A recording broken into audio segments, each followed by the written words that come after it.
Good evening, everyone. Welcome to the Town of Cutler Bay's Town Council meeting. Today is Wednesday, July 15th, 2026. Mr. Clerk, can you please take the roll?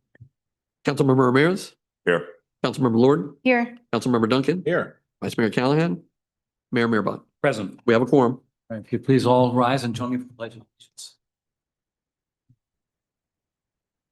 I pledge allegiance to the flag of the United States of America and to the republic for which it stands, one nation, under God, indivisible, with liberty and justice for all.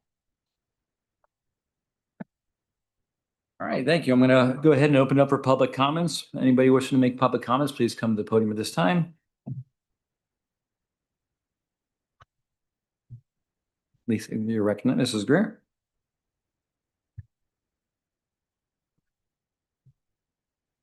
Just push it. Is it? Keep talking. Okay. Good evening. Lisa Greer, representing the Economic Development Council of South Miami-Dade, EDC. I just want to thank the town of Cutler Bay for its longstanding relationship with the EDC. It's very much valued, and we believe that we've done great things together, and we hope to continue to do that. You have an item, a resolution on your agenda tonight that we respectfully recommend, a request that you favorably consider, which would codify our relationship as we move forward with the strategic plan that the EDC has put together and shared with you. So thank you for allowing me to speak. Appreciate it. Thank you. All right, anybody else? All right, anybody in the queue? No one in the queue. All right, public comments is now closed. That takes us to our board and committee reports. Any additions, changes? No. None. All right. Takes us to Ralph. We have a presentation from the AARP. Thank you, Mayor, members of council. Tonight, we have the honor of having Thyra Tai Hauschier, if I butchered your name, sorry, with AARP for a presentation. Good evening, everyone. Like mentioned, my name is Ty Hauscher. I'm a volunteer with AARP South Florida and also a member of the AARP Florida Executive Council. And I would like to thank Mayor Mirbach, Town Manager Casals, and council members. On behalf of AARP Florida, I'm here to recognize the town of Cutler Bay for your leadership in making your community an even better place to live for your residents. Cutler Bay is one of the 46 age-friendly communities in Florida. And actually, you were one of the first ones, right? So come on. So the AARP network of age-friendly states and communities also comprises of 14 states and the U.S. Virgin Islands. There are also over 1,200 age-friendly communities nationwide. And we're also part of a global network spanning for more than 50 countries.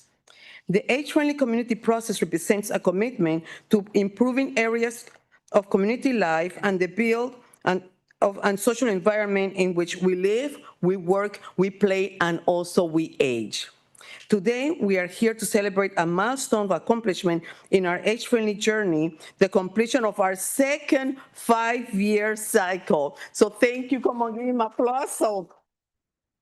And I would like to list a few of the accomplishments, for the age-friendly community here in Cutler Bay. So improving the outdoor spaces, housing, and social participation. And one example is the Legacy Park, a municipal complex that will serve as a multi-purpose center and aquatic facility for people of all ages. Also approved senior housing units will also help hundreds of older residents aging in Cutler Bay. And finally, Cutler Bay active adult programming continues to provide many opportunities for all the adults to learn, engage, and remain healthy as they age in the community. So we would like to thank you and present you with a beautiful plaque. So thank you. If the council could join me down on the forum there for presentation. And Mayor and council members, we also have some members from the age-friendly committee. If in the audience, if you could come join the council. So just thank the town for you live in a beautiful and very mindful community.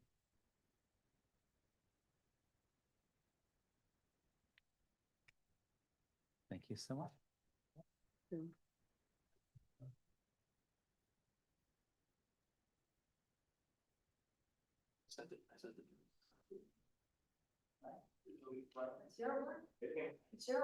Yeah. Here, you get in the middle. You get in the middle. You're the plaque holder, okay? Okay, yeah. Closer, closer. Get a better camera.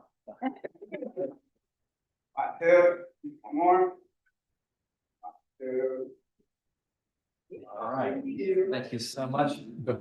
Glad we were one of the first, and we'll hold some. And thank you for the community. He's one of the ones. Thank you very much, appreciate it. That's great. All right. Right. Rick, you stay here, because, Yep. and we have another, this month is, Parks and Recreation Month, so I could ask E.T. Bejarano to come down and join me, or up and join me wherever we are, and, And Mayor, we have most of our staff here from the Parks and Recreation staff, Department. come All on staff up here, come up. because All right, there we go.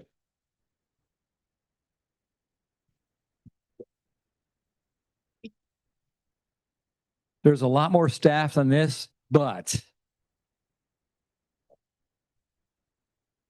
Oh, I didn't bring my glasses. Yeah. I'm a little older than I look. And don't say anything about that. Wow, I just opened that one up. Okay. All right. First, just a casuals. As you all know, Cutler Bay is known for a couple things, but one of the things we're known for is our events. And they bring people together far and wide, but the most important, they're about how it brings community together. And so that's one of the things that it's not in the everyday, I mean, you do the adult activity classes, the STEM, all these other things you do, the football, baseball, all those things you do. But what you really do is bring the community together. And that's the heart of what we are. So you guys, I'm going to call you the heart of our community, T, okay? So, all right. I just said everything that's in here right now, okay? I don't know if I need to read this proclamation for you guys. Do you want me to read it? Or I just like, I just, again, it's so many things that you do. I don't want to read this only because it's just like written words, but it's from the heartfelt what you do for our community and how you bring it together.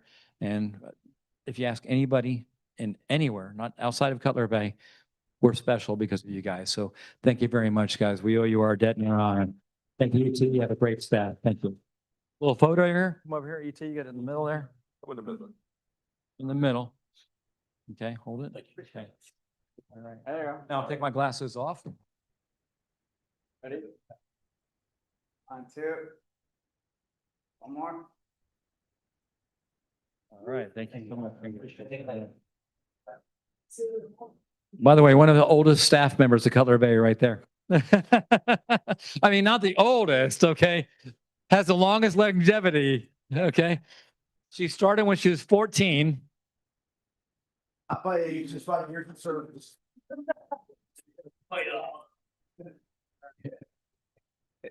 Thank you, Mayor, members of council. I think, point of personal privilege, Elizabeth and I started the same day, right, in this very same room in October 1st, 2006. Remember that, Elizabeth? Yeah. So that makes us both old then. All right. All right, that takes us to the town manager report. Ralph, the floor is yours, sir. Thank you, Mayor, members of council. Tonight we have Ms.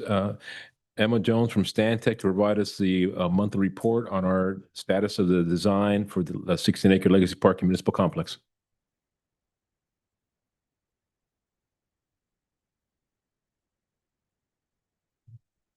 Good evening, everybody. Emma Jones with Stantec, owner's rep for the town of Cutler Bay. I have to say we've had a very exciting couple of weeks and a lot of movement on the project. So I'm personally incredibly excited. All right, so project updates. Here are some pictures of the current site. Some of you may think it's a volleyball tournament, but no, this is our site, and we are actually going to start building things. So the big news really truly is that we received DERM's approval of our soil verification report. So this is basically DERM saying that we have done everything right in the remediation of this site and we can move forward. So I have a lot more gray hairs, but I'm very relieved that we finally have this. in hand. And we are moving forward to close out phase one so we can really start charging into phase two. So this was a big week. Or last week was a big week, apologies.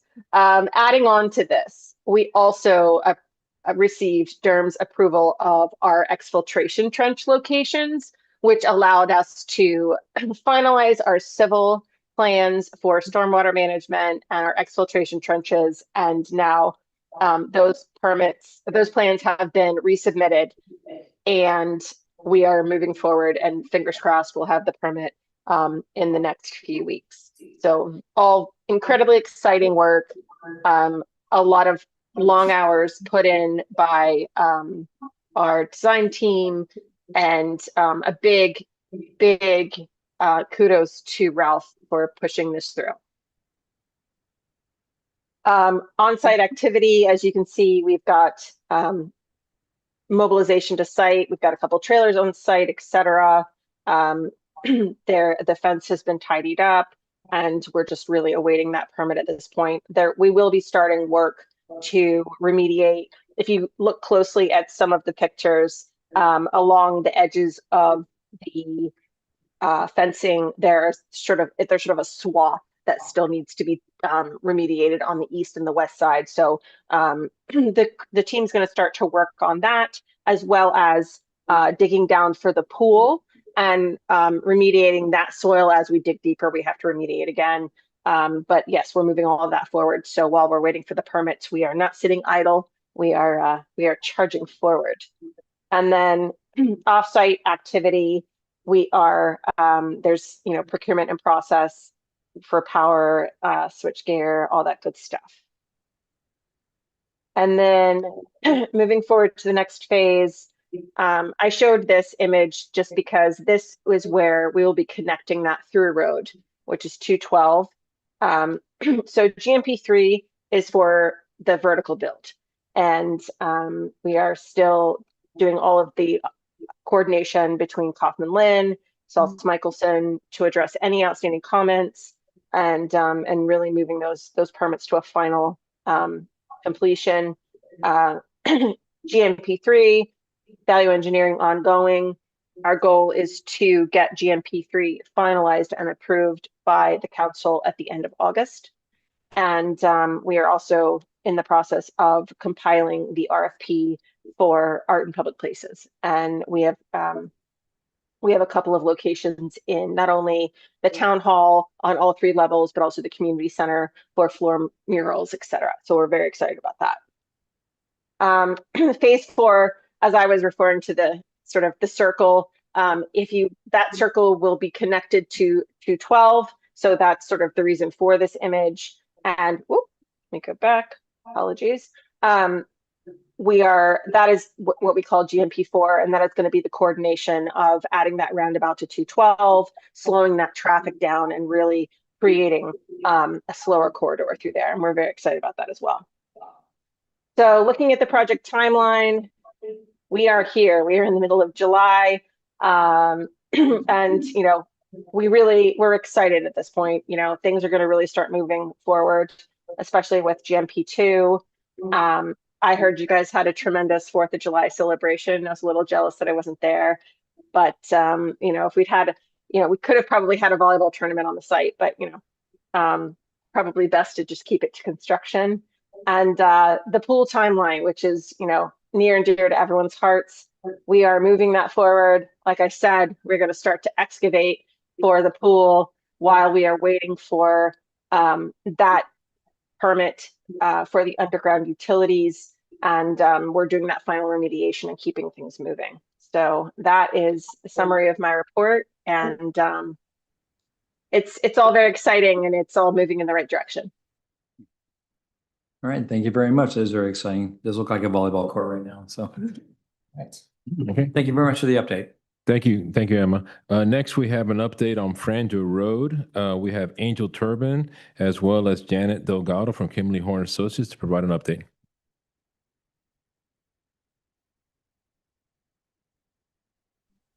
Hi, good evening, Mayor and council members. I'm Angel Turpin here on behalf of Kimley Horn to provide you guys with our July 2026 update for the Franjo Road Improvements Project.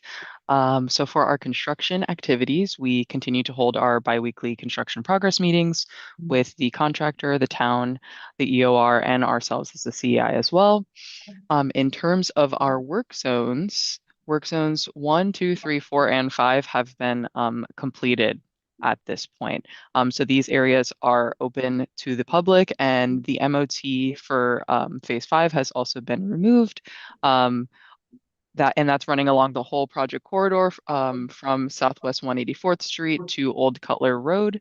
I'm sure you guys have seen last week we started our installation of the final lift of asphalt. So the team is making their way through. I think they're about almost at the halfway point, so making a lot of progress with that. Still just want people to keep in mind that there will be changing detours throughout the remaining duration of the installation of that final lift of asphalt.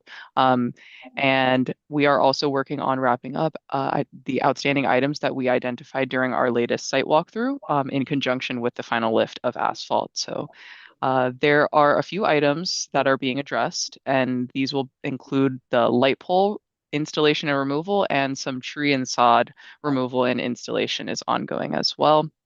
In regards to the light poles, we're continue to coordinate with the county and FPL on having those up and running soon, hopefully.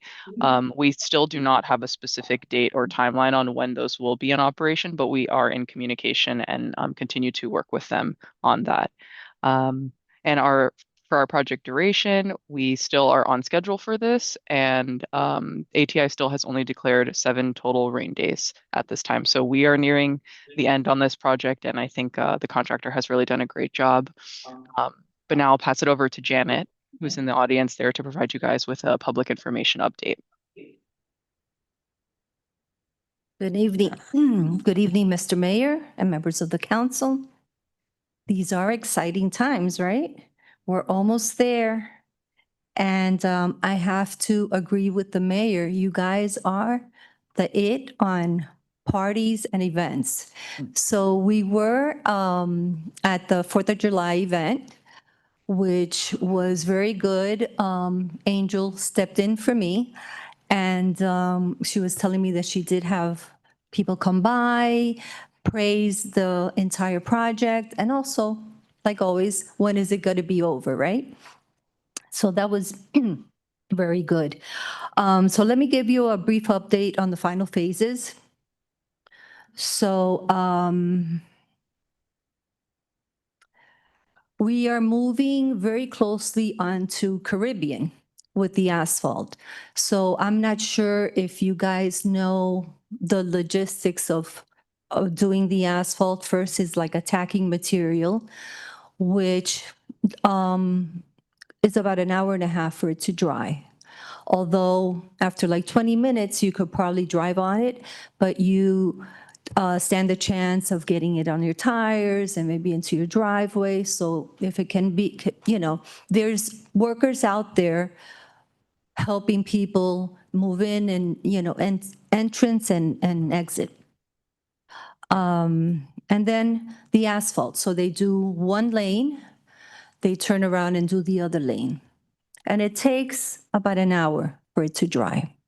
So if anybody out there needs to know, time frame and all that, that's what we're looking at. One other thing is that after the asphalt is poured completely, there's some remaining items, the installation of the bicycle wraps, the loops, and the activation with FP&L. So does anybody have any questions for me? I don't know. This might be my last time here. We do gotta get on FPL to get those lights turned on there, because those are beautiful lights. So Yeah. we met them in person. They're like, oh, we'll get on it, and we haven't heard anything since. Thank you for your updates, and we will not be sad not to get the updates anymore, because we have a beautiful. Thank you. Thank you so much. Bye-bye.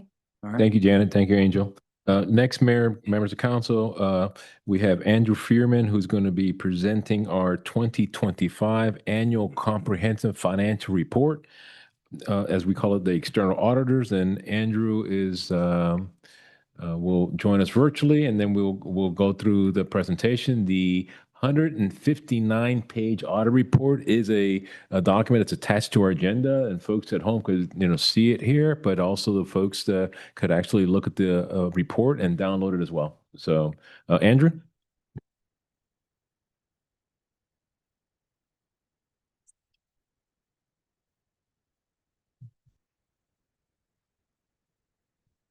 Not gonna read all 152 pages, is he?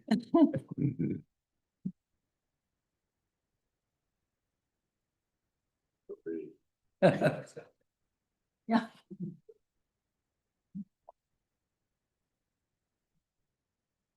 All right, we got him? Okay. Okay. All right, Andrew, you're on. Thank you very much, Mr. Manager. For the record, my name is Andrew Fearman, and I'm the partner in charge of the town's audit. I'm going to provide a presentation on your annual comprehensive financial report for the fiscal year September 30th, 2025. The first item that I'd like to point out within the document is within the introductory section, and it's the table of contents. So basically, I want to point out the table of contents is broken up into 4 sections. The annual comprehensive financial report, you have the introductory section, you have the financial section, the statistical section, and the compliance section. And I'm going to point out a few things within each section. Is the Certificate of Excellence for Financial Reporting. And the Certificate of Excellence for Financial Reporting is a prestigious award that's given by the Government Finance Officers Association. The town received it for the 2024 Annual Comprehensive Financial Report. This one is also going to be submitted, and we expect that it will receive the certificate once again this year. The next thing that I'd like to point out within the document is moving into the financial section. And the first item within the financial section is the independent auditor's report. Andrew, can I just interrupt you for a second, because the clerk's trying to catch up with you with your presentation. Can you just make reference to the PDF page number so we could follow you along here? Correct. So we're going to page 27. My apologies. Page 27. Thank you, Andrew.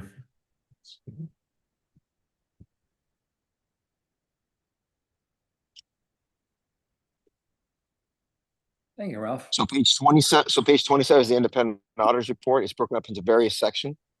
The first section is the opinion section. It's the most important section. It states that the town of Cutler Bay has a clean opinion for this year once again, and also that we've audited the financial statements of the town. The next section. The next section gets into under what standards we performed our audit. Oh no, please go back to the auditor's report. My apologies.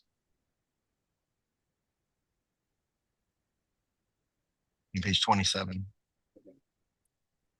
The next section talks about that we've performed the audit in accordance with generally accepted auditing standards as well as government auditing standards.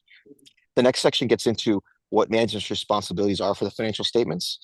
And the last section I'd like to point out is the section that gets into what our responsibilities as auditors. And that states that our objectives are to obtain reasonable assurance about whether the financial statements as a whole are free from material misstatement, whether due to fraud or error, and to issue an auditor's report that includes our opinions.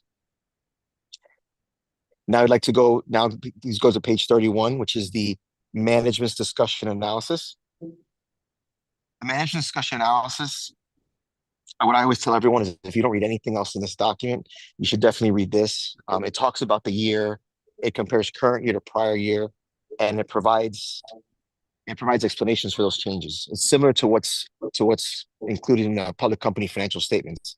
And as the manager said, is a 159-page document, and this section includes a great summary of what's within the document and a lot of explanations with the financials, and then it also gives narrative explanations. So it's a very, very good summary of what's in the document.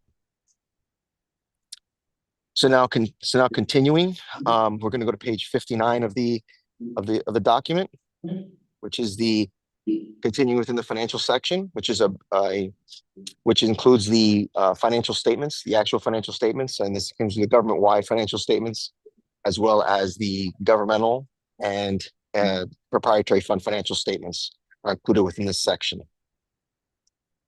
Main thing I'd like to point out here is actually on page 61, which is the governmental funds balance sheet.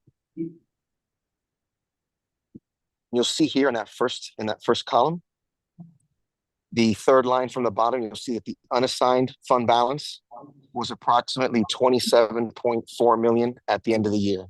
That's a very healthy fund balance, and it's well within and well above the 17% basically that's required.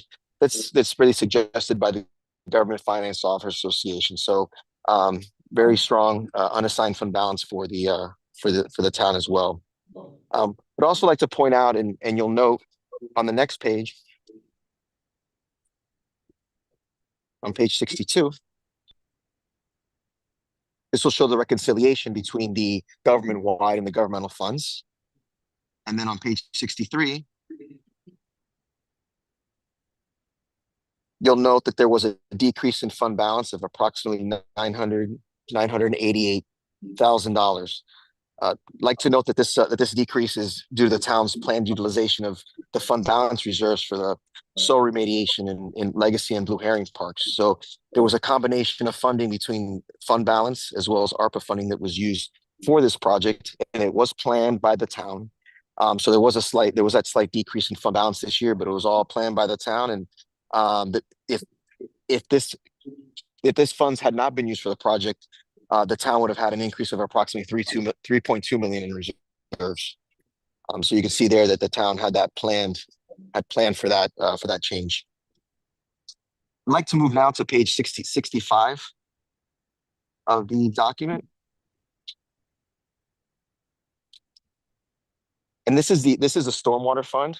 Would like to point out that this year, we had discussed this in the prior year as well, that this will be the year that the unrestricted net position would move to positive, and it is a positive $916,000.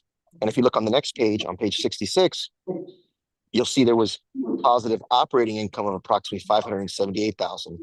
So again, we had this year, as we discussed last year, the town was working towards this and had planned towards this, that elimination of that deficit unrestricted net position would happen in 2025. And as you can see here, it did. Now moving on to page 69.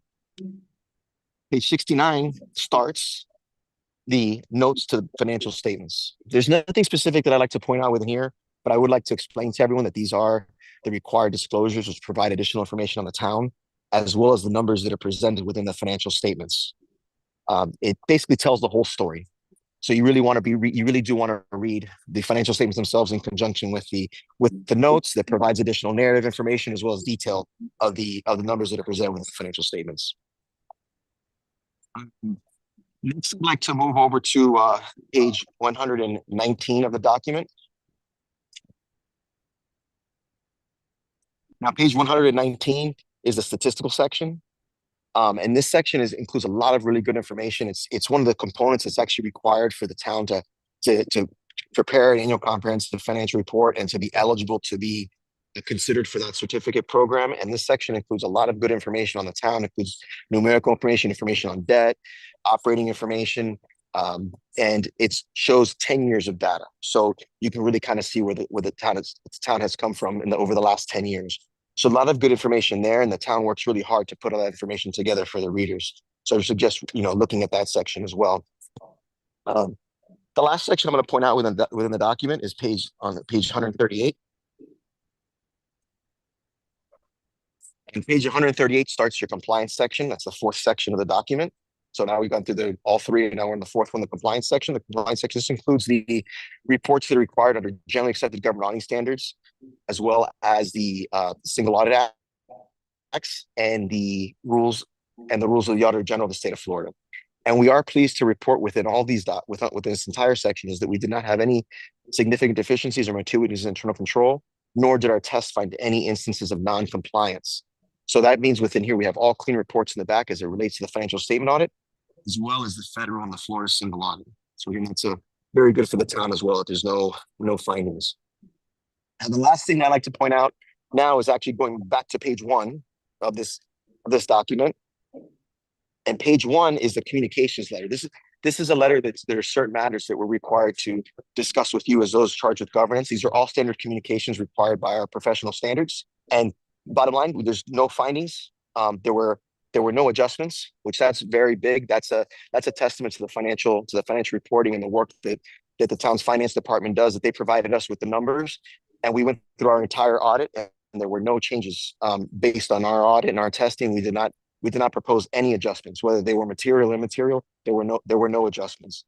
We had no difficulties in completing and informing our audit, and we had no disagreements with management. Overall, it was a clean audit. It was a smooth audit once again. We come in, we ask a lot of questions. We ask for a lot of information. We receive that information. Then we ask for more information. We ask more questions on that. And that's a back and forth that happens over a few months. And the town was once again up to the task of answering all our questions for us to be able to be here to present our clean report to you today. Overall, I'd like just to thank Ralph, Robert, the team there for your assistance and cooperation throughout the entire process. I'd also like to thank the council for the faith that you have put in me, my team, and my firm to perform the audit. It truly is an honor and privilege to be of service to the town. So I guess with that, I'll leave it there and open it up to any questions anybody may have at this time. And if you don't have any questions, you can always feel to reach out to me through the manager, and we could always set something up to go over any questions that you have, because I know it is a rather large document, and I know you have a busy agenda tonight. So with that, I'll leave it there. Thank you once again for the opportunity. All right, thank you very much. And again, Ralph, to Robert, just excellent reporting. It's been consistent through all the years, and we've been in a very positive financial state for a number of years now, which is great. It's nice to know that this audit kind of confirms what we know is going on. So Robert, thank you very much. Ralph, thank you very much to your staff. Questions or comments from the council? No? Ralph, during our January 27th Legacy Park meeting, our gap financing workshop, I proposed to develop and modify the town's existing fund balance policy. The state requires we have a 70% minimum. And that sounds great, but a lot of things to consider is you need to keep enough in your fund balance to maintain and to improve our bond rating, quite honestly. So when we borrow money, we get a better rate and we can make improvements for our town going forward. And not to mention, we also need to develop an investment strategy going forward so we can earn more interest for our fund balance. And those are two things we had not considered before. So I don't know what we need to increase our minimum reserve to, but I would like to do a couple things, I don't know if it's a resolution or ordinance forward, so we can kind of codify what our future plans are. And again, develop an investment strategy, set a reserve balance, which is better than the 17% that minimum the state requires. And also, if we are in excess of that amount, I would like to go ahead and use those excess fund balances specifically for land acquisition. You know, we've done a great job of acquiring green space, and everybody seems to like that. Yeah. So if we have more money in the bank and there's any green space available, let's jump on it. Or we could also use it for capital improvement projects, whether it be building a bathroom at Bel Air Park, or maybe someday future building a parking garage at Legacy Park, something like that. Or at the very least for environmental remediation, improving our environment, anything we kind of find. So if you could, with the council's support and agreement, if you could kind of work on that, bring whether it's an ordinance or resolution forward, so we can discuss what that, and really the only thing we really need to do is if we are in general agreement about the idea of, hey, if you have excess, here's how you spend it. Or what should the minimum be for our reserve? And again, 17% sounds great, but you're not going to get a very good bond rating with 17%. So we've done a great job of sticking to a financial plan for the last 6 years at least, and we're in great situation because of that. So with no objections, if you could work on that, I'd appreciate it. Sure. And thank you, Mayor, members of council, and I'd like to also echo what you said. Robert and Mildred did a great job with this audit. I mean, we're doing a balancing act. We're implementing a new software program and balancing act with Andrew and his firm. And I think going back to your response, your question regarding the fund balance, we do have a fund balance policy. You mentioned 17%. That's our high standard. We're fortunate enough to have that type of high standard. And what we'll do, Mayor, now that we know, we kind of drew the line in the sand, right? For Legacy Park, 49.9 million. We know we have a $37 million bond that we haven't drawn down yet, but then we also did the gap financing. So as I briefed the council, we have enough money now to build our house, right? The complex. Now, what do we do with the money that we have now? You're absolutely correct. I think we could have more safe, aggressive interest earning income there from that, and we will develop an investment strategy. It's going to be a collaboration with our financial advisor, our external auditor, as well, believe it or not, with our town attorney's office, right, with our legal bond counsel, as Lori Lala, as well as Frank DeCarlo. So Jeff DeCarlo, sorry, Frank, Jeff DeCarlo. So those folks were part of the team for us to have that AA2 rating, and we'll bring back that investment strategy here, and it'll be in a form of an ordinance. So, but thank you, Andrew, for your presentation, and Robert for all the hard work. And I think it took a little bit of time for Andrew to explain it, but I wanted to make sure that the public understood how to read the report, right? Sometimes you put these reports out, here's 160 pages figured out. We wanted to go step by step so you understand what sections to read. The numbers are the numbers, they're there. And as Andrew mentioned, if there's any other meetings that you would like to have individually with him, we'll be more than happy to coordinate. So thank you, Andrew. Thank you, Robert. Okay. All right, Councilman Lord, you're recognized. I'm sorry. I thank you so much. One, I would love if I can have an individual meeting. Okay. If you can arrange that for me, that would be great. I'd like to have a better understanding of those 162 pages, and he has a way of walking me through that. And I also wanted to point out, just take this moment to say, I remember clearly I think it was our last open mic night, that our town manager stood there on the microphone and said, as soon as we have money to build Legacy Park, as soon as we have the money to build the house, we are going to start investing the other money that we don't have, that we have. So I want to point out that transparency. You said we were going to do it, and here we are doing it. So I just thank you so much for that. Thank you, Mayor, members of council. Thank you. All right. Okay. Next, Mayor, I know it's not on the agenda, but I think it's important since we have a lot of our park staff here. We have Etienne Beharan, our Parks Director here. We also have Alan Hughes, our Parks Operation Administrator. ET's been with the town already, 12 years, and Alan 13 years. So we have a lot of great experience here. I take this opportunity, Mayor, if we can give us maybe 10 minutes just to kind of run through a lot of different updates that are happening in some of our different parks. It's important for the public to understand, and I figured what a great way to recognize all the hard work they're doing with a Parks and Recreation Proclamation. So now Actually, 17 years, 3 times. Yes, there we go. Total. A rehire. I was the director as of last week, so, but I'd like to take the opportunity, Mayor and members of council, to thank you for the recognition on the proclamation. My staff work very hard and very dedicated to what they do, and I'm very proud of all of them. So I'm glad that they're here in the stands with us. Some couldn't make it, but they know that they were getting it, and they'll be able to see the proclamation in our office. We have Alan here.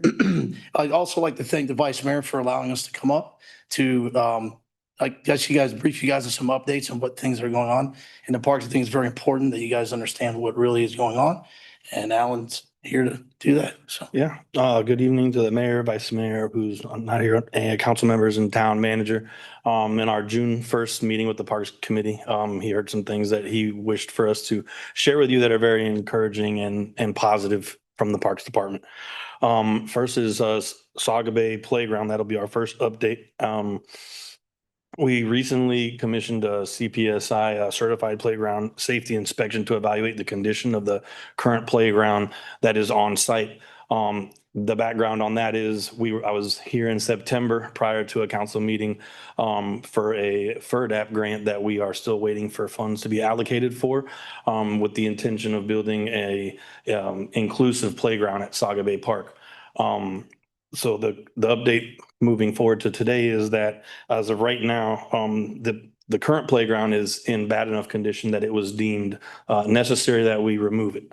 We will begin the process in doing that, relatively shortly. You got my I need clicker. Oh, right here. Oh, sorry. I didn't see that. All right, so yeah, there's our inspection report that was done on June 10th of this year. At that point, they found enough things and items that they felt were unsafe. It is about 17, 18-year-old playground. So at this point, patchwork isn't going to get it done. So the playground was officially closed on Thursday, July 9th of last week, once we received the report. You can see some pictures of that here. There's a couple pictures of the deficiencies that will be addressed. And then here's a little information on the grant. So rather than simply replacing what currently exists, we are pursuing funding through the FERDAP grant as previously mentioned. I don't know if I hit anything there. Oh, there it is. And so basically that's through the Florida Recreation Development Assistant Program. What we know as of right now, FERDAP has recommended the project for funding contingent upon the approval of state budget. The state budget allocated 63 million for parks in total. However, it does not identify how the money will be broken up between the state's various grant programs that fund the parks. It is in a FDEP, Florida Department of Education Protection allotment. We need time, I guess, for them to sort through that and send out their award notices or updates. Our fingers, toes, and everything else is crossed at this point that we can move forward with that. So here, with that being said, this was a playground that they built at Cooper City Park. So if you notice, we have a shade structure in place at Saga Bay Park. This is a little bit along the lines of what we will be looking to put at Saga Bay if the opportunity arises. As you can see, there's ramps for wheelchair access. There's going to be a communication board. We're looking at the swings that you can put a wheelchair in and lock in, and they can be able to have that. They'll have accessible slides, and all the inclusive features that we could possibly make it so that it's usable for people with disabilities in addition to those without. So if we have any questions about the Saga Bay portion, I can elaborate. And I think just a couple comments of what Alan mentioned. We do know that the governor approved the budget. We've had our grants coordinator literally like once a week contact FTP to find out where that pot of money is. From the business standpoint, in our existing budget, we have a $200,000 our match would be for that. So as we move forward, if for whatever reason if it got cut, then we'll come back to council with a smaller playground because we do have our matching funds here. But at the same time, Lakeisha, our grants coordinator, has been checking with FDP. So if something happens between now and our next meeting in September, you'll see it on the September agenda. Yeah. Go ahead. Right. Additionally, there at Saga Bay Park, just to mention just some other aspects that we're doing that's non-playground related is we have a work order issued with a company that's going to paint the outside bathrooms. And we're going to match the Franjo Park color scheme. We're just awaiting them to provide us with a start date on that. So you'll be seeing that soon when you're driving around the town, that we'll have a fresh coat of paint on both the outside, inside the bathrooms, and it will be looking nice with hopefully a new playground coming. And with pickleball and all the other things people like in there, it'll be good to go. Yeah. Councilman Lord, you have a comment? I do. One, nobody likes to see our playgrounds get shut down, right? But in this case, seeing those pictures, and I had heard comments from a resident that they felt it was unsafe. It looked unsafe for our little residents. And so smart thing, we had to do it. I'm glad. I'm also, I want to talk just for a brief moment. I have been championing the cause for an inclusivity playground for close to 5 years now, working with a resident. I'm so excited that we're this close to having it.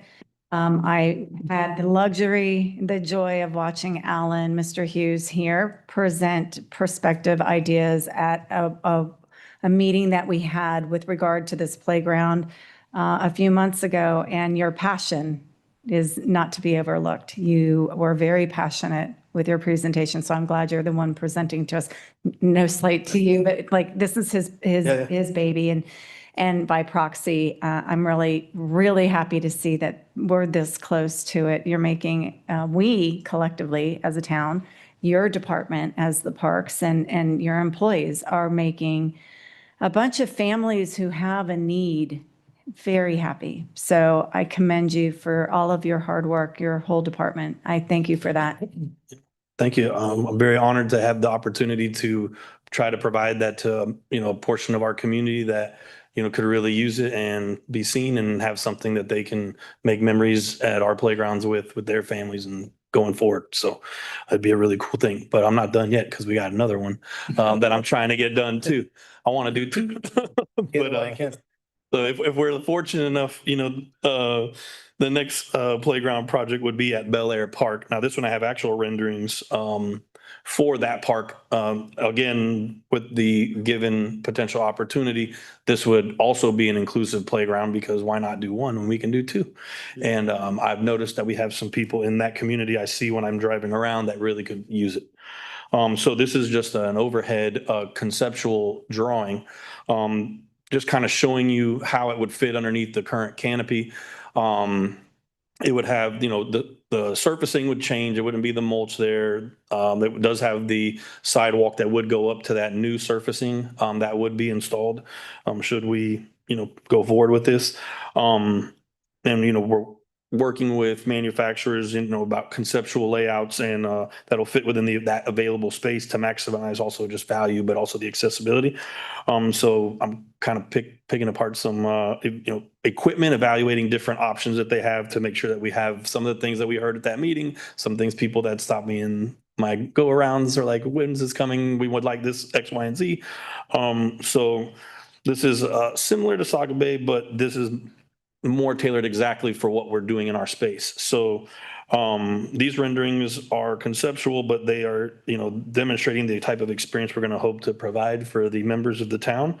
And adding this playground at Bel Air would significantly expand recreational opportunities for families who currently could use it.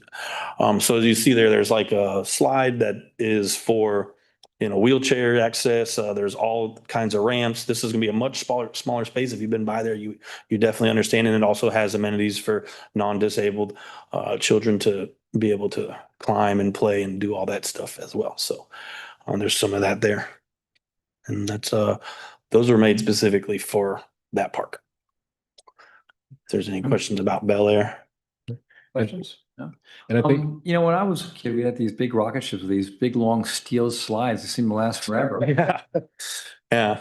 They only got to 140 degrees, but hurt that much. Yeah. So, things are definitely, but thank you for that presentation. It looks really exciting. Yeah, and Mayor, members of council, for Bel Air Park, as you recall, we tried two different venues in terms of funding sources. We did a federal appropriation, and we also did a state appropriation. The state appropriation passed the House and passed the Senate. It did not pass the governor's red pen, as we know, right? So now that we know that building there is an unsafe structure. It's been for a couple of years. So now we're going to start going through the demolition of that structure. There's a couple steps you have to do. You have to take all the electrical components out of there because that's the kind of the circuitry, the brain of the sports lights there. So you're going to see some action there. We've actually even I had ET and Alan visit our friends from North Bay Village that they just did almost like a big prefab bathroom facility with water fountains that they just did at Paul Vogel Park that they went out there and visited.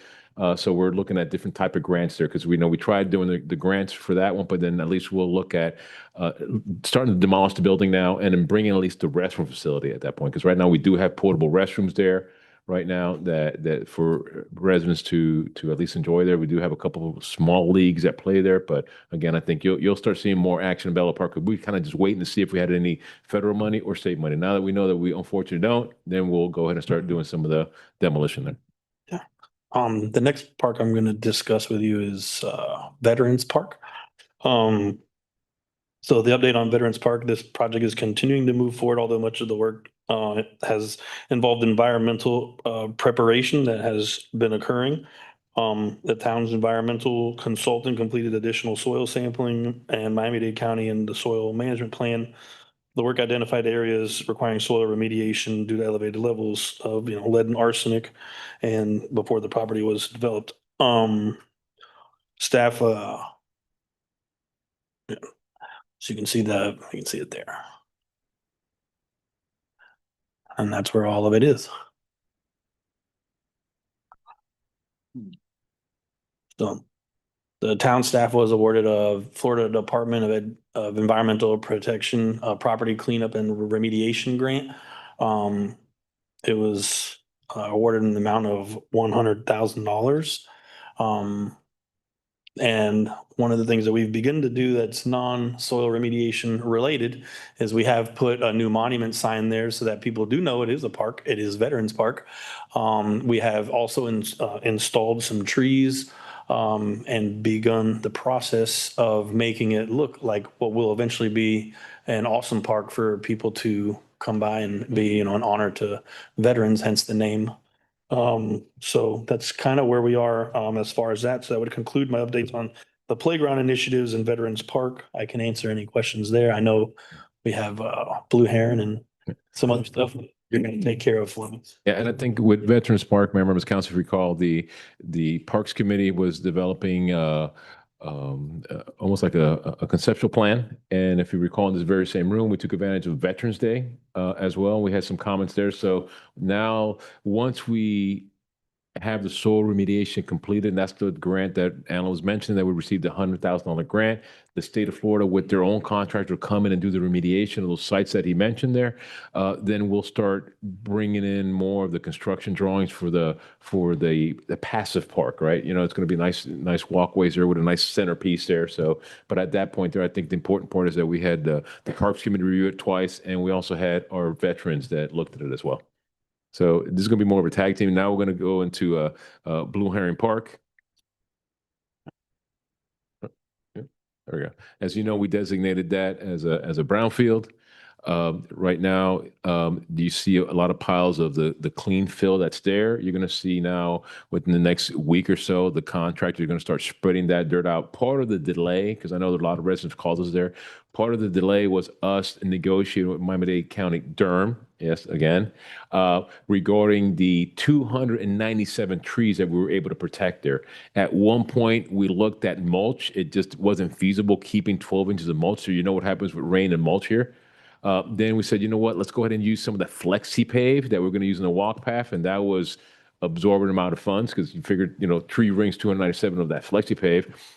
And most recently, we were able to negotiate with Miami-Dade County Durham to put in a mesh fence with decorative rock with sticky stuff on the rock, I guess, right? That's pervious. So that right now we're negotiating with the contractor so that way it won't be a negative impact on the amount of funds. If we want it to be a wash, because we know that we didn't have to bring in additional fill, so we know some savings there. But then let's go ahead and have the tree protection zone, TPZ, for that. So that's what you'll see there. But in the next couple of weeks, you're going to see some movement there as well. Another great news, the business side, the advantage of a brownfield, we were able to secure $802,000 worth of voluntary cleanup tax credits. The way that works for the audience is that we get 50% of the funds this year, which you see that, the voluntary tax cleanup credit certificate there.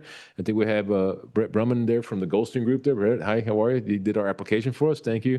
And then the way this works, members of council, you're going to see this here in the next couple of months. We now sell those voluntary cleanup tax credits, that 401,000. This one is going to probably be 92 cents on a dollar. 92 cents on a dollar, we'll sell this in the open market. So you're going to see that happen in the next couple of months here. More importantly, the remainder of another 401,000, we received that in a form of tax credit at the end. So to us, this is like, yes, we've received a grant for $802,000 for that. As you recall, the cleanup effort is $3 million. So this just was this last calendar year. There's more expenses this year as well. So again, similar to Legacy Park, that's the reason why we designated this a brownfield. Any questions? Blair? Yes, sir. Thank you. Not a question about that, but I have a comment. for our park staff here. I just want to thank you all. I know that you guys have, in addition to the report that you just gave on the parks and the improvements that we're looking at working on, I know that your team has gone through and performed a lot of maintenance on all of our parks within the past few months. So I just want to bring that to attention and let the public know the amount of hard work that you all are doing in trying to upkeep our properties. I've had the opportunity recently to go through and tour and kind of do a self audit of just the conditions, and when they're parked, so they're out in the weather and things happen. And as soon as I inform the team, I inform Ralph, I inform ET. You guys are jumping on it right away and taking care of a lot of deficiencies, a lot of things that are really beautifying our parks and making them the types of parks that our residents deserve. So I just want to commend you all for jumping on and getting a lot of things taken care of. And as more and more things continue to come up, I'm sure we'll continue to address them. But I just want to thank you all publicly. I appreciate that. Thank you, Councilman. You'll also see, as you go out throughout the town, we've started to begin putting new picnic tables and like taking some that have been here since I've been here in the beginning and some new benches and stuff like that. So there'll also be some cool new aesthetic stuff, and anything that you give us, we'll jump at the chance to fix it. So we're ready. All right. Thank you very much, Brett. Appreciate it. ET, appreciate it. All right. Thank you, members of council. I think one more item, just as while we're still in the theme of parks. Oh wait, I think I still have. Is it clicking? There we go. Coastal Ridge Reserve. Okay, how could I forget? Coastal Ridge Reserve, what we refer to as 8.5 acres, right? So this one's very exciting as well. As you know, we've adopted a master plan for the Coastal Ridge Reserve, but at the same time, we are negotiating with Miami-Dade County EEL to what we call it. See that little mustard colored there, that little 2-acre perimeter there, to negotiate with Miami-Dade County EEL. As you recall, we were on the B list and we went to the A list. Again, another citizen-driven initiative that we did. So now we came through with that. Now we are officially on the Miami-Dade County EEL A list, which means we will receive 100% of the assessed value, appraised value. So you're going to see that pretty soon here. We also are pursuing a grant for FDEP. Why? And because we received $856,000 already from the Florida Communities Trust, another $250,000 plus our match. These are just giving you a summary of all the different grants we received. $30,000 with another $30,000 match for a forestry grant, and then most recently the $250,000 direct appropriation from the Board of County Commissioners. Thank you, Commissioner Cohen Higgins, for funding that project. So again, that's something that we're moving through with this aspect as well. In terms of the pool, Mayor, members of council, and thank you, Alan, ET, thank you guys, and thank you, the park staff, the folks who you see out there working right now till almost 11 o'clock at night. Last month, we adopted Resolution 2641, was for the commission for decommissioning of the pool, and we authorized the stone hedge construction at a cost of $78,600. 2 weeks later, the company informed us that they were going to be closing down. So instantly, I had ET and Alan to start negotiating with the second lowest responsive bidder, which was Millers and Myers Inc. And they did a great job that we were able to negotiate a price of $74,000, which is $4,600 less than the original contractor. And the reason why I'm mentioning this tonight, because our next council meeting is going to be in September. I did not want to wait to go ahead and start filling that pool to create right now a safety hazard. So I would like to see if they're requesting a kind motion to proceed, and we'll have a ratifying resolution at our September 16th meeting for Millers and Myers for $74,000 for decommissioned pool, which is $4,600 less than we approved just a couple weeks ago. All right, looking for a motion to approve the ratification with Miller and who was it? Myers. Millers and Myers Inc. in the amount of $74,000 for decommissioning, as per the decommissioning plan approved by Miami-Dade County's Health Department for Cutler Ridge Pool. All right, looking for a motion. We have a motion, looking for a second. I second. We have a second by Councilman Lord. All in favor, say aye. Aye. Motion approved. I know I got like 3 minutes before our public hearing, so just a quick another little great news. Mayor, members of council, as you recall, we were notified that we received a $4.1 million grant from FDOT for Marlin roadway expansion. And that requires a match for a 4.1 million that we're going to be matching through our PTP. And just if you're keeping score at home, that so far we have received over $1 million worth of grants for the design. Design $1 million. It's 95% completed. The construction phase, we have received $4.4 million direct appropriation through Congressman Salazar, federal appropriation. We then also received another $1 million FDOT LAP grant. And with this recent grant of 4.1 in our match, that means we have received $13.6 million for a roadway that's a county-owned roadway that the opinion of probable cause is approximately $24 million. So now we're negotiating, as you recall, almost about a year and a half ago, Mayor, remember we met with Commissioner Cohen-Higgins and her staff looking for the rest of the funds for a joint participation agreement similar to what we've done with Franjo. Well, we're making the jobs a little bit easier, right? Because now the ask is only $10 million because we raised $13 million. So we're going to continue those conversations. Been very, very positive with staff. And I know I got another 30 seconds. I just want to thank Alfredo Quintero, engineer, and our team and our grants coordinator. Thank you. All right. Thank you very much, Rob. All right. We have to jump to our quasi-judicial hearing now. Mitch, if you could please read the quasi-statement. All right.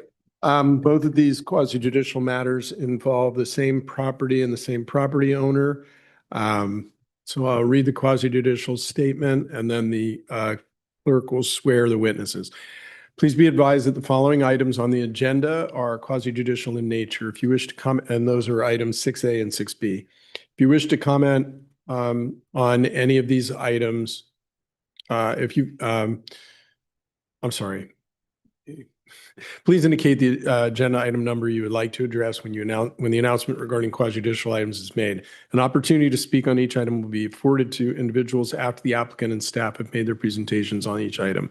All testimony, including public testimony and evidence, will be made under oath or affirmation. Additionally, each person who gives testimony may be subject to cross-examination. If you do not wish to be either cross-examined or sworn, your testimony will be given its due weight. The general public will not be permitted to cross-examine witnesses, but the public may request that the council ask questions of staff or witnesses on their behalf. Full agenda packet on each item, town code of ordinances, and the town comprehensive plan is hereby entered into the record. Persons representing organizations must present evidence of their authority to speak for the organization. Further details of the quasi-judicial procedures may be obtained from the clerk. Any lobbyist must register before addressing the council on any of the quasi-judicial items. Disclosure of pre-hearing transactions. Pursuant to Section 2-237, the Town Code of Ordinances, all applicants are required to disclose on the record whether any consideration, monetary or otherwise, has been paid or offered to or requested by any person or entity in exchange for any promise or agreement to support, oppose, or refrain from supporting or opposing any quasi-judicial agenda item or application. The disclosure shall include the person or entity to which such consideration was paid or offered, or by which such request was made, whether the consideration was received, and the position such person or entity agreed or promised to take. At this time, the clerk will swear in any persons who wish to testify on any quasi-judicial item. Do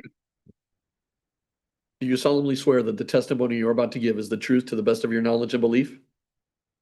Thank you. All right. The town clerk shall confirm receipt of any ex parte communications or disclosures that were received prior to this public hearing. Members of the council should disclose any ex parte communications that have not been previously disclosed for the record at this time. Mr. Clerk, if you could please, we'll take these two items up together. So if you could please read items 6A, resolution of the mayor and the town council of the town of Cutler Bay, Florida, approving a variance application by Gladelmis M. Martinez to allow a reduced interior side setback of 1 foot and 7 inches where 5 feet are otherwise required for the property located at 22042 Southwest 95 Place, property folio number 36-6016-010-030-0330, providing for conditions and providing for an effective date. 6B, a resolution of the mayor and the town council of the town of Cutler Bay, Florida, approving a variance application by Gladelmis M. Martinez to allow a minimum spacing between buildings of 2 feet and 6 inches where 10 feet are otherwise required for the property located at 22042 Southwest 95 Place, property folio number 36-6016-010-030-0330, providing for conditions and providing for an effective date. Julian, sir.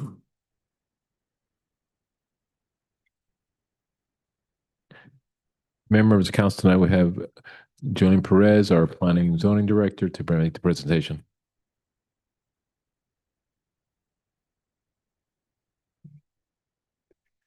Good evening, mayors, members of the council, town manager, town attorney, clerk, members of the audience. My name is Julian Perez, and I'm the planning and zoning director for the town. As indicated by the clerk, there's two items here, two variances here. One is for interior side setback, and the other one is for minimum spacing between building setbacks. The analysis for the two items are very similar, except for when we look at the criteria, there's a section in the criteria that the interior versus the minimum spacing between building is a little bit different. So what I'm going to do for the record is I'm going to go ahead and do the first one. And then when I'm done, I'll go ahead and bring in the second one. I'll move all the information on the first variance into the second, except for section B, to maintain the record. All right, with that, I'm going to go ahead and start my presentation.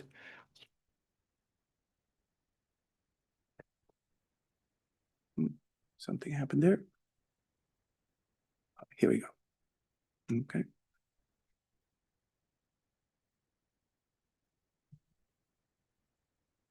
Just give us a second here.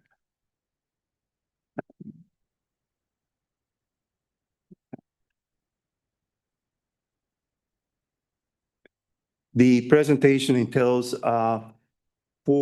six sections that I want to cover. Number one is the introduction. Then there's an aerial photograph, then location map, future land use, category, zoning district. This is all part of the record. Then we have the interior side setback variance request. This request is very similar to the minimum spacings between building. And I'll get to that in a second. And then obviously the variance criteria evaluation, and if there's any questions and answers.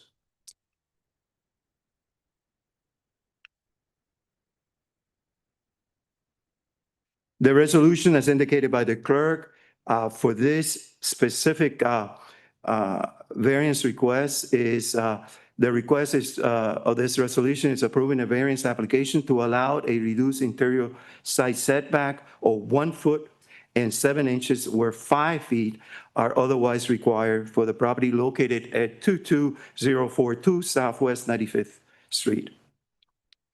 This public hearing for both applications was advertised in the Miami Herald on July 5th on the neighbors section.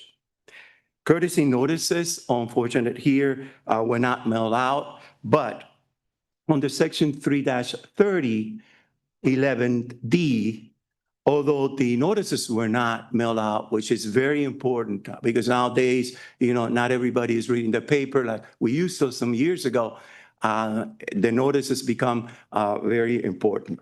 So, but at the same time, this section also allows the council to move forward with listening to the application and, doing your delivery as required by the variance process. So I just want to put that on the record in case there's any questions. Julian, 1 second, please. You mentioned street, but it's actually 95th Place. 95th. Okay, I'm sorry. No, Thank you for correction. Okay, and if you can, the requirement for the notices, is it the applicant or the town? No, it's the applicant that is responsible. And for the records, let me read the section. All right. The applicant shall mail the property owners a record within 1,000-foot radius of the subject property scheduled for zoning workshop and public hearing before the town council. A courtesy notice. The failure to mail or receive such a courtesy notice shall not affect any action or proceeding taken by the town council. Thank you, Julian. The property was posted as required by the code on Thursday, July 6th at July 6th, 2026.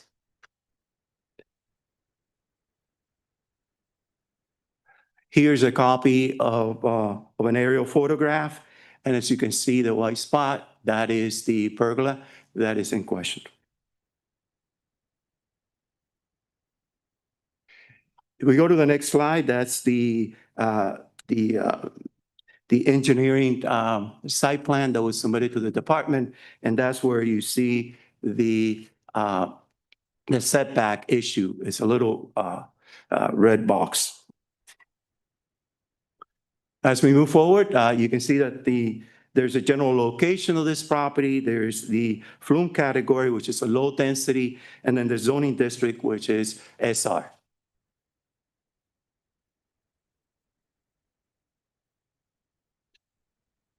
Now, the intent of this variance is basically a request to legalize the construction of an existing pergola that was built without appropriate zoning and building permit approvals and resulted in a code compliance violation, case number 0226-15026. If the variance request is granted, the property owner will be allowed to initiate the process for and after the fact zoning and building permit to legalize an existing pergola into full compliance with section 355(2) of the town's land development regulation. With that, the department is required to evaluate the request based on the following variance criteria that are provided in our code. So the first criteria looks at the variance, whether the variance will result in a condition that maintains and are consistent in all materials respect with the intent and purpose of these regulations, and that the general welfare, stability, and appearance of the community will be protected and maintained. The staff evaluated this criteria, and for the record, the staff conclusion on this or evaluation of this criteria reads as follows. Allowing encroachment into the interior side setback located on the rear of the property will impact the adjacent property owners due to the pergola's location near the shared property line, could increase the potential for stormwater runoff onto the neighboring property.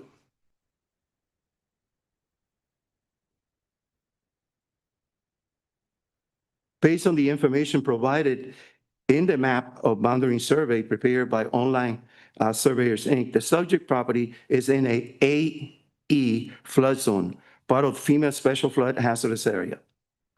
And when we have a situation like this, we're very, very careful. As we look at any variance, we look at any application, any site plan, any accessory use, because once you build in a special flood hazardous area, that can have multiple impacts on your surrounding area as well as your own property, especially from a flood perspective. And that was a very serious concern that we had as we were looking at this request. Another impact is noise related. Noise related when you have a structure like this that is very close to your next door neighbor, okay? And you have an event, any social event or anything like that, and noise starts becoming an issue for your neighbor, then that's when we begin to have a lot of problems among neighbors and so forth. So we went ahead and we looked at that. We looked at that distance between that boundary property line and the next door and where the pergola was located. So especially when property owners is having a social gathering, okay, this is where it becomes a problem. Or other events that generates more than normal noise levels from the pergola area, which can become an issue for adjacent property. And again, this is a concern that we try to look at when a project like this comes before us. And that's where we advise the property owner as to, the design, as to the setbacks, and how can you build it in a way that you would avoid those problems later on. Because it becomes then later on a co-compliance issue. It is important to note that the property is not impacted by any unique features that would create a hardship upon the owner's ability to make full use of the property. This is another area that we look at very, very closely, because if it's an irregular shaped lot or there's a problem that would prevent them from being able to build this pergola, then it's something that you can come before council, you can come before us and be able to justify that. The recommendation at this time regarding this criteria is as follows. For the foregoing reasons, the variance will result in conditions that do not maintain and are not consistent in all material respects with the intent and purpose of the town code, and the general welfare, stability, and appearance of the community will be detrimentally impacted. Again, with that, is looking at how something like this, how we set precedents by approving something like this will have now an impact, and how later on, someone with the same issue will come back to us asking for the same thing. Criteria B is probably one of the criteria that we look at the most. And let me go ahead and read that to you. The variance will be compatible with the surrounding land uses. The word is compatible. The word is land uses. Okay, and otherwise consistent with these regulations and the comprehensive plan, and will not be detrimental to the community. Detrimental, that's the other word, okay? So the staff evaluation regarding this criteria will read as follows for the record. The proposed variance is not consistent with the SR zoning district setback requirements. Therefore, it is not compatible with the surrounding land uses. As indicated, the proposed variance impacts the adjacent property owner due to the pergola's proximity to the shared property line. All residential properties around this property must all abide by the minimum interior side spacing requirement. The recommendation, and this recommendation is the one that I just spoke about a few minutes ago, that it's going to be different than the next one coming up. And again, for the record, I want to go ahead and read this recommendation. Approval of this interior side setback variance will create a precedence that compromises the reasonable setback requirements established by the town to minimize the impacts of stormwater runoff from one property on to adjacent property. Also, it will negatively impact the existing natural drainage patterns that help water flow where it is intended. And this is one of the reasons why we want to make sure that, you're meeting the lot coverage requirement. We want to make sure that the rear, especially if you have a canal in the back, that the rear, you have the sufficient amount of space for that water to be running right into the canal, all right, or be retained within the property. Also, it will be negatively impact the existing, it will negatively impact the existing natural drainage patterns that help water flow where it is intended, rather than causing erosion or a nuisance flooding on adjacent property owner, especially in an AE zone, which is one of FEMA's high-risk flood zone designations. The next criteria and final criteria that we look at and we evaluate has to do with the request of the variance is not based on economic disadvantage to the owner or occupant of the property upon which the variance is sought. All right.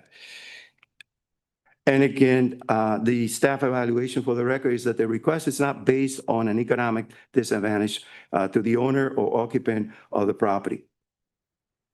The recommendation, again, as indicated, the purpose of the variance request is to initiate an after-the-fact zoning and building permit process to legalize the existing pergola into full compliance with Section 3-552 of the Town Land Development Regulations. With that, that concludes the department's presentation, and the department's recommendation is denial. Thank you. The second variance, again, pretty much, and it's right, it's part of your package, and basically where the big difference is, and again, for the record, will be criteria B. And the reason why there's a difference, it's not the same presentation. Okay. this is another presentation. But let me go ahead. The reason why there's a big difference between the two here is that one is the interior side setback and the other one is a minimum spacing between the building setback variance. Staff evaluation, for the record, the proposed variance is not consistent, again, with the SR zoning district setback requirements. Therefore, it is not compatible with the surrounding land uses. As indicated, the proposed variance impacts the adjacent property owner due to the pergola proximity to the shared boundary line. All residential properties around this property must be abide by the minimum interior side spacing requirements. It is the recommendation that is the difference here. Approval of the variance will establish a precedent that compromise the town's minimum spacing between building requirements. The purpose of these requirements are to ensure the reasonable physical separation between homes and protect the pervious areas that help control stormwater runoff and reduce flooding. Flooding or the concentration of stormwater runoff against the adjacent neighbor's foundation. Again, the department's position on this variance is also denial. At this time, if you have any questions, we'll be happy to address those questions. The applicant is here and we'll probably would like to make a presentation. All right, thank you, Julian, very much.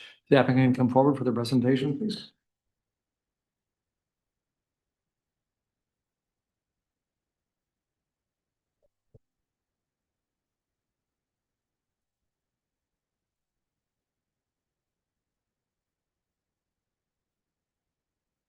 Good evening, Mayor, Council members. I would like to thank you for your time.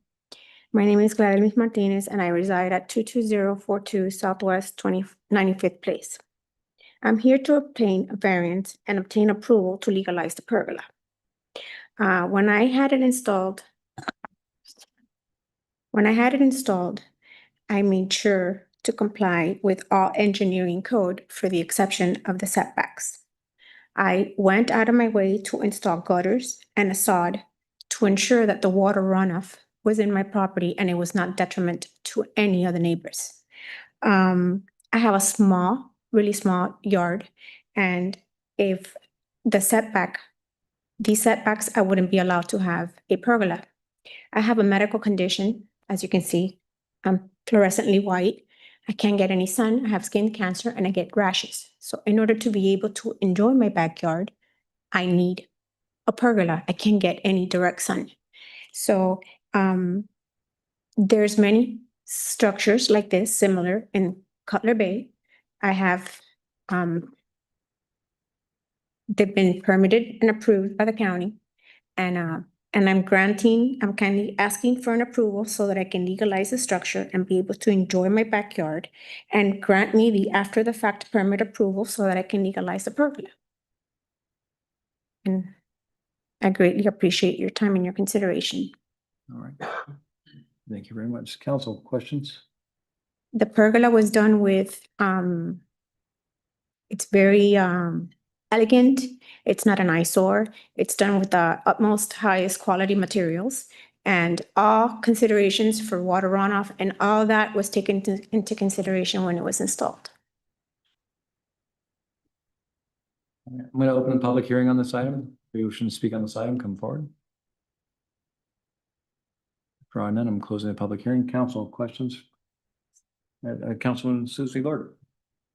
Hi, good evening. Thank you for coming before us with this. When was the pergola built? It was built maybe 6 months ago. Okay. And did you know that these setbacks were, so you didn't? I did not know the setbacks were required. And you had someone install this and they didn't check on the setbacks for you? They didn't. That's why I'm here. I hired a contractor, a legit contractor, and he told me that all permits were pulled. You know, I didn't know that had happened until I got a violation, and I'm trying to legalize it because I'm already. Your contractor said that he pulled permits to do this pergola. Mhm. Okay. But everything was done to code, and I submitted all the applications with all code compliance to the county of how it was installed and all the materials that it's code compliance. The only thing that I'm not in compliance is with the setback, but the pergola itself is code compliant. Right. I recognize that, and I appreciate that. And the water runoff is also in compliance into my property with Who unaffected. says that water runoff is in compliance? It runs into my property, into Who the. says that? You or an engineer? No, the engineer that installed it, he installed You it. didn't pull the permits? No, right. Okay. All right, so here's my problem with this, and I'm not trying to beat you up on this, but I'm a military brat. We believe in rules, we believe in laws. Without them, we have anarchy. Mhm. And I know that you feel like this pergola meets code, but it clearly doesn't, right? That's why I'm here to legalize it. I understand that, right? But in the flood zone that you're in, one of our biggest concerns in Cutler Bay is flooding and water runoff, and you're in a high flood zone area. We have a family in town that we have all dealt with on this council who feels like their neighbor's water isn't retained on their property, and for years, she's been trying to get that fixed, and she keeps running into walls. And so I have that knowledge of the other side of what your neighbor might, maybe she hasn't, they haven't experienced that in the 6 months that this has been built. But it is a concern for us because we're here representing every resident, every home in Cutler Bay. We have flood mitigation rules and requirements in place for a reason. A piece of concrete that close to your neighbor's yard, I am not a specialist, but I can tell you in the work that we've done in flood mitigation, I would say to you that you're not retaining your stormwater. That's my personal belief. Also, the noise ordinance is a real issue. I don't have any noise. I don't have any kids. I don't have Okay. anybody. Today. coming over. That's No, what you're ever, saying. Okay, ever. but there is a I've been noise. here for 2 years and I don't have anybody come over my house. I have no noise in my house. When I get home, I want peace and quiet. I don't want any kind of noise. The purpose of the pergola is so that I don't get any sun, since I can't get any sun because I'm allergic to the sun and I have skin cancer. So I that's appreciate the that. purpose I of the appreciate pergola. that, but then. It's not for any family events. Okay, the noise ordinance is still there for a reason, whether or Correct. not that you break it. I'm not here to The other break it. thing is I know perhaps you think you're going to be the final owner of this home in Correct. perpetuity. Yes. But that may not be the cause. And then, we're establishing a precedent here by potentially ignoring the very rules that this town has established to protect neighbors like yours. So your ask really undermines the integrities of our rules, and I understand your need for it, and I really hope that, you can come to some sort of arrangement in your backyard so you can get fresh air without getting direct sun. I am a survivor of skin cancer. I understand that. Okay, so I'm just not agreeable to it. So I have pictures and permits of different properties that have the same pergola that has been approved on same size lots. I have cases by cases. And they're all in the same municipality. They have the same flooding areas. So I wouldn't understand how all these, this is not one, these are several that were approved and mine isn't. Julie, you want to comment on that?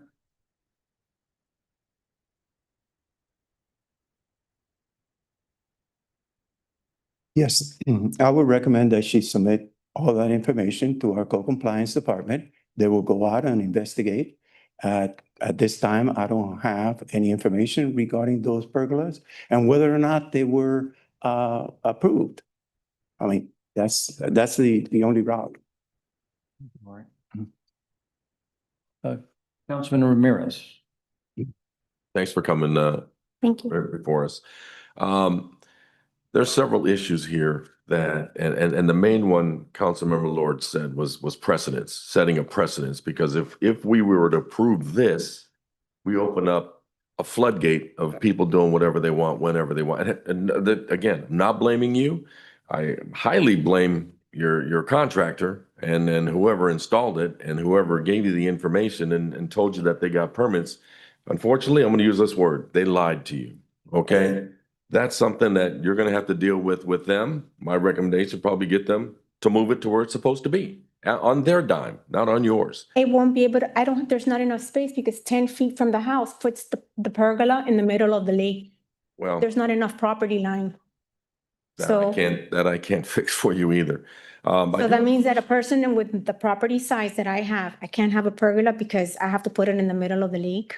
I don't think that's, I'm trying to hear my hardest to legalize this pergola. I get it. With all type of engineering work, I will cover all the costs with all kinds of reports that you would like regarding the runoff, regarding the structure, I can cover it. I just need to be given the approval to be able to legalize this structure. The issue is more than just you wanting to pay to get all these things taken care of. It really is. And it's going to set a standard that is going to hurt our other residents down the road. But there are residents that have pergolas in the same structure and the same size property. He's already explained to you that you can submit that information to him, and our code compliance guys will go out and they'll reevaluate that too. You know, maybe they do or don't have permits or whatever the case may be. We don't know that yet, and he doesn't even know that yet because he wasn't aware of that. But he will do his due diligence, and he'll get people out to take a look at it. But I have a question for you, Julian. You said, and it says in the writing there, that the notification of neighbors within 1,000 feet are required, but then down the road in that thing, it basically says if they don't do it, oh well. Right, correct. That's the way that the regulation is written. And I think that when it was written like that, it was to create flexibility. Because sometimes, you know, like in this case over here, that it was not sent. It was not sent on time. It was not sent. But at the same time, you know, the council as well as the applicant, you know, have that also flexibility to move forward and listen to it, and, you know, and make a determination, you know, yes or no, or let's defer, whatever determination is made. And I think that's the reason why they brought that flexibility into it. The other thing that I said was that courtesy notices nowadays are very important. Probably 10 years ago, it was not because everybody read the paper, okay? But nowadays, that's not the case. Everything is electronically, all right? And that gives an opportunity to that neighbor that may be impacted by this pergola to come here before you and state out their position, whether it is against it, concerned, or in favor. And at least, you know, we have a neighbor that has expressed their opinion. And if it's a yes, you know, that's another thing for the council to consider. If it's a no, that's another, you know, evidence that he puts on the record that you have to consider in this type of form.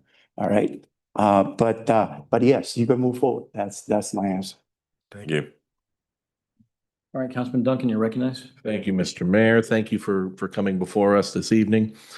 I'm very sympathetic to the situation that you find yourself in, considering that you were taken advantage of by a contractor who essentially lied, said they pulled permits, because had they pulled the permit, then they would have known in that moment before any of the work was done that it would have been a violation of the current code within that property, within that within that neighborhood district, within everything.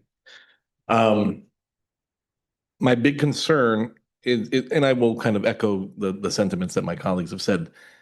The two biggest concerns I have with this specific application are setting a precedence, meaning that, you know, if this is approved today in this very specific instance, then in the future, this council or any other future council could be asked for the exact same variances in similar situations, and they would then have, hey, look, well, you approved this, even though it was completely, you know, we're looking at going from 5 feet to 1'7" or from 10 feet to 2'6". So these are very big variance asks.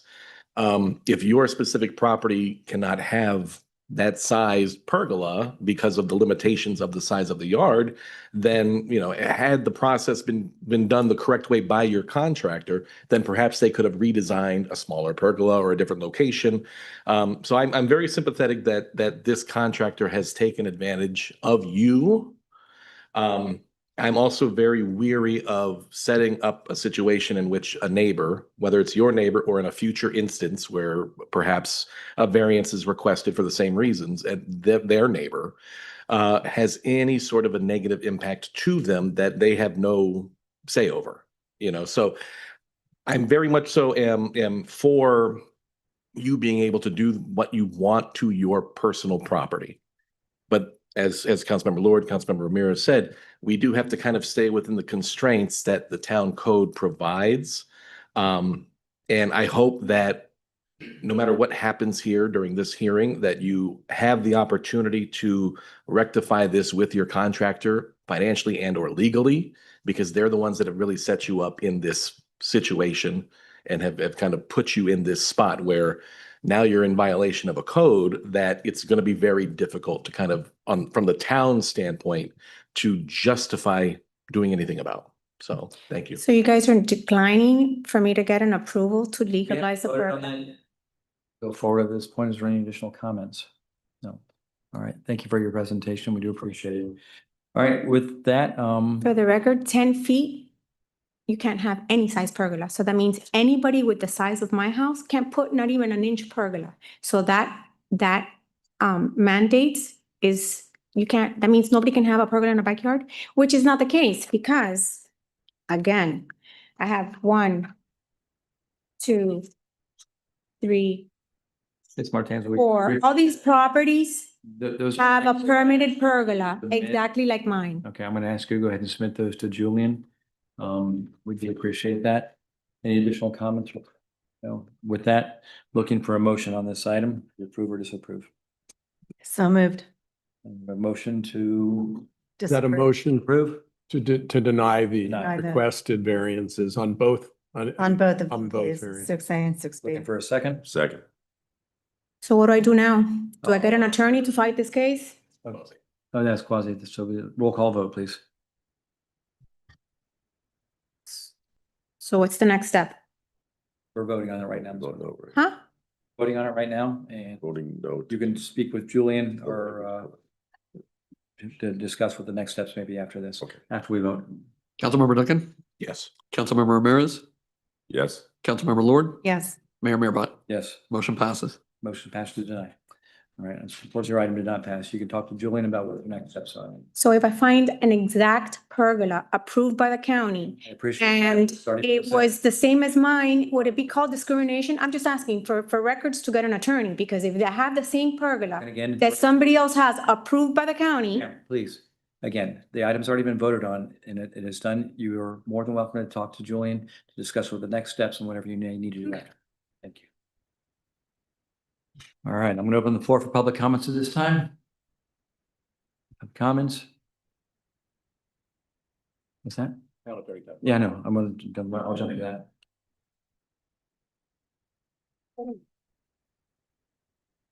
Thomas Condon, 19641 Holly Road.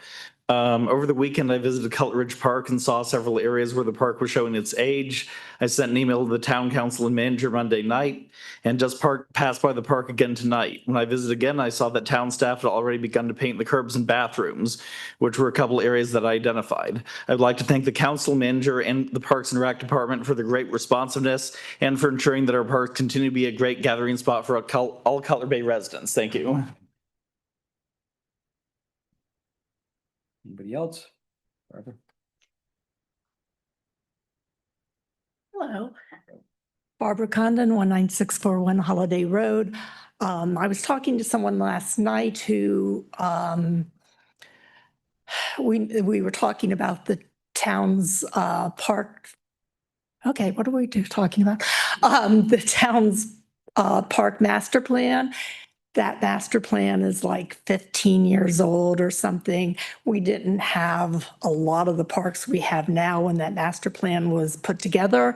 And I'd just like to suggest that you do another one. Thank you. Anybody else? All right, public comments is now closed. We're going to go back to Ralph. You completed your town attorney's, your town manager. Yes, sir. Yes. All right, takes us to the town attorney's report. No report. All right, takes us to the town clerk's report. Just a quick announcement. Qualifying does start next week on the 23rd at noon and ends on August 6th at noon. So for those of you that already have filed initial paperwork, you can come into the office and file whatever is left. For those of you that have not, well, now's your time to do it. All right, thank you very much. All right, if you could read item 11A, please. A resolution of the mayor and the town council of the town of Cutler Bay, Florida, determining the proposed millage rate and the date, time, and place for the first and second public budget hearings as required by law, directing the town clerk and town manager to file this resolution, if required, with the Miami-Dade County property appraiser, authorizing the town manager to change budget hearing dates if needed, and providing for an effective date. All right, thank you very much. Ralph, sir.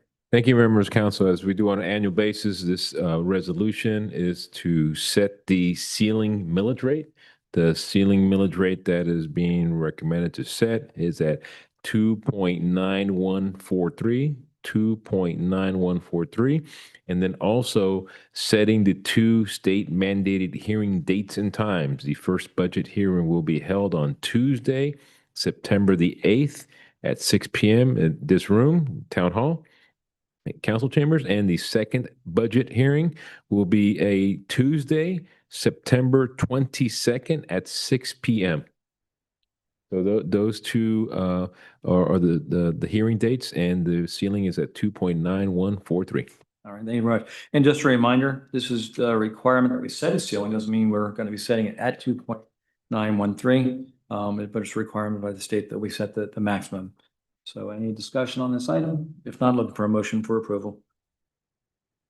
So moved. So we have a motion by Councilman Ramirez, looking for a second. I second. Second by Councilwoman Lord. All in favor, say aye. Aye. Takes us to item 11B.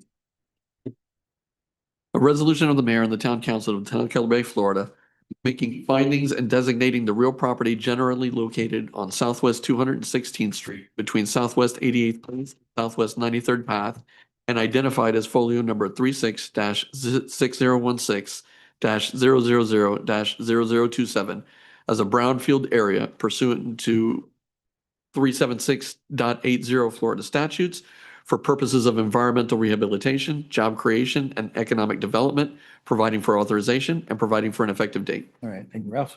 Members of council, we've heard before a couple times already, the word brownfield, right? So this is going to be a case where it's going to be a privately designated brownfield.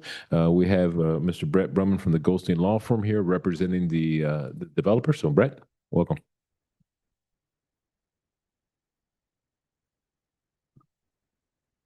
Good evening, Mayor, members of the council, town staff. My name is Brett Brumman with the Goldstein Environmental Law Firm. We have offices at 2100 Ponce de Leon Boulevard in Coral Gables. I'm here on behalf of the applicant, Treo MP Cutler Bay LLC.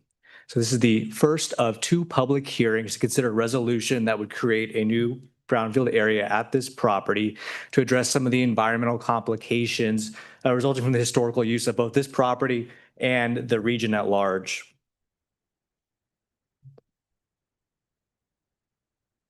We have provided notice in coordination with the town of this hearing through publication in the Miami Herald local section, signed, posted on site, as well as a notice posted on the town bulletin board. We've also held a community meeting on June 22nd at Cornerstone Church across the street from Legacy Park.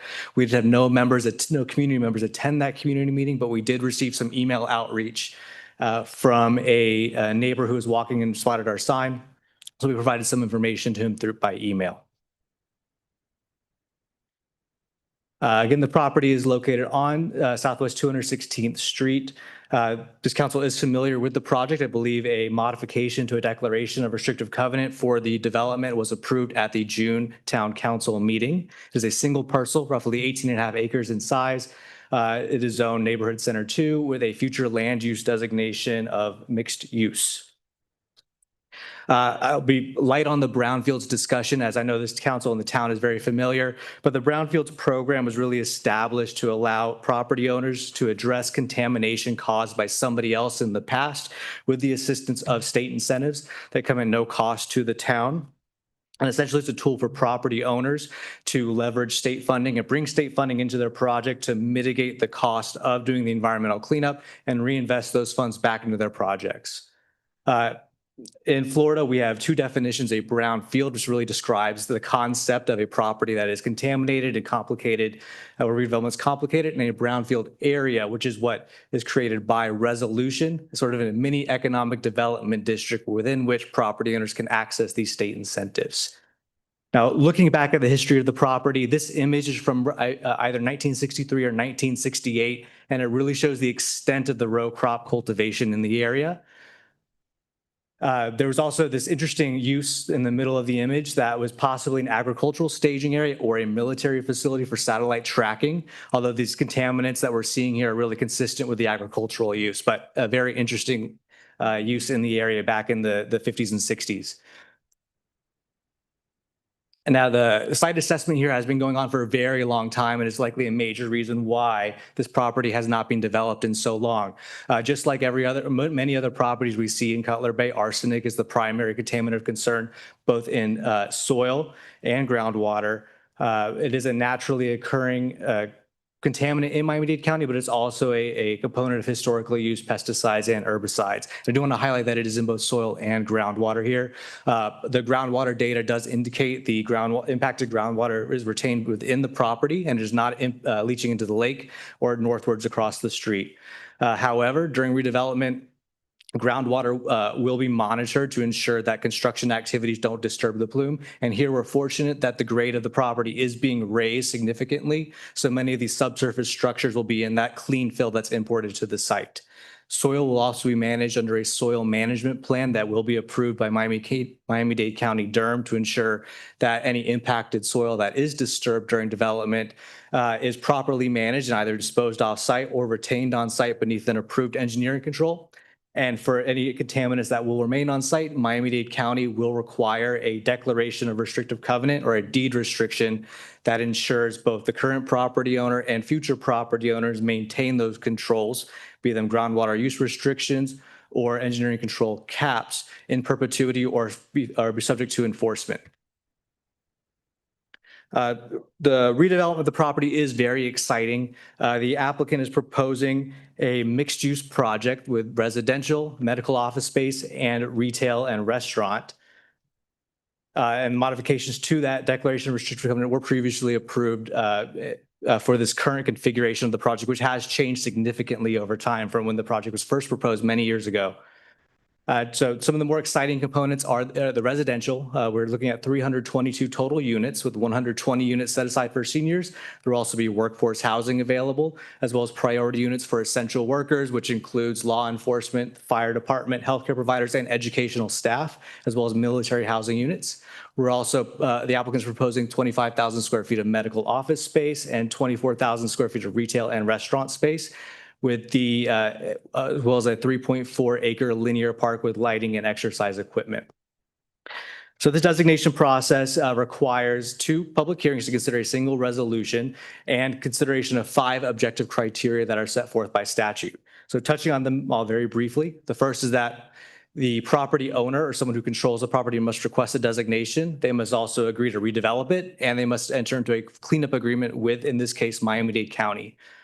The second requirement is that the rehabilitation result in economic productivity and create at least 5 jobs. And here, I believe the applicant expects to create up to 174 permanent jobs on site at the commercial aspects of the project, as well as operation of the residential components.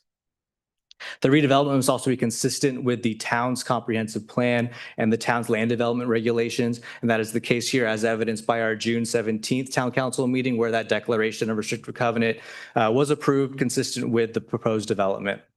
Notice must also be provided in accordance with statutory requirements, which are publication and posting, and the applicant must give those receiving notice an opportunity to ask questions, provide suggestions, and here the applicant satisfied those requirements. We are also in communication with the Old Cutler Lakes by the Bay Community Association. We will also be forming a Brownfield Advisory Committee that will be incorporated into the Brownfield Site Rehabilitation Agreement. And we have 2 members currently from the Community Association who will be participating, as well as a representative from town staff, so we can ensure that information on the cleanup, the site assessment, and the remedial action are conveyed to the community throughout the process.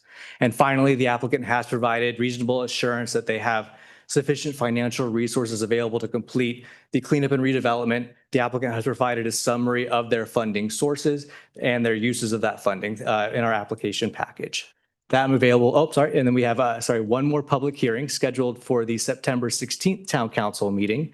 And that at that time we would ask for your approval of the resolution so the applicant can move forward to the cleanup agreement phase with Miami-Dade County Durham. I can answer any questions. Thank you.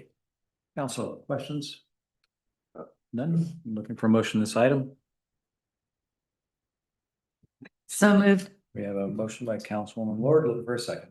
Second. Second by Councilman Ramirez. All in favor, say aye. Aye. Motion passes. Thank you very much.